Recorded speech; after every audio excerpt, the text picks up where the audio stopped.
বন্ধুরা, আজকে আমি চিকেন কিমা রান্না করব। তো প্রথমে আমি একটা মশলা পেস্ট করব।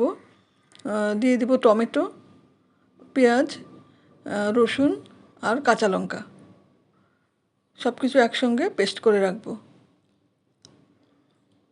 হয়ে গেছে পেস্ট। এবার কড়াইতে তেল গরম করে নেব।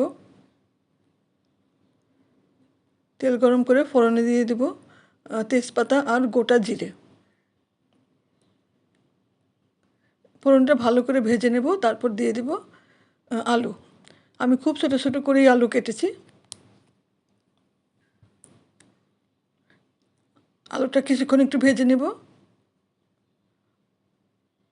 ভেজে নিয়েছি, তারপর দিয়ে দিব পেস্ট করে রাখা মশলাটা। একটু আদা বাটা দিয়ে দিলাম, পরিমাণ মতো হলুদ।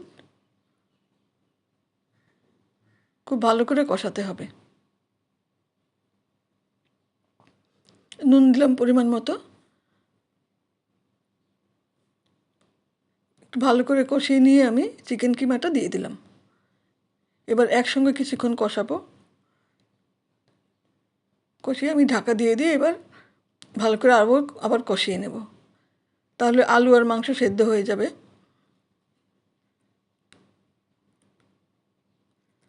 এবার আমি দিয়ে দিলাম পরিমাণ মতো গরম জল।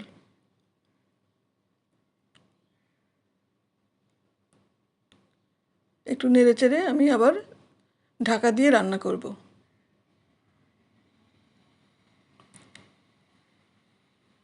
আলুটা সিদ্ধ হয়ে গেছে, মাংসও হয়ে গেছে রান্না। এবার আমি ধনেপাতা কুচি দিয়ে দিলাম। হয়ে গেছে রান্না। আমি কিছুক্ষণ ঢাকা দিয়ে রেখে তারপর বেড়ে নিলাম।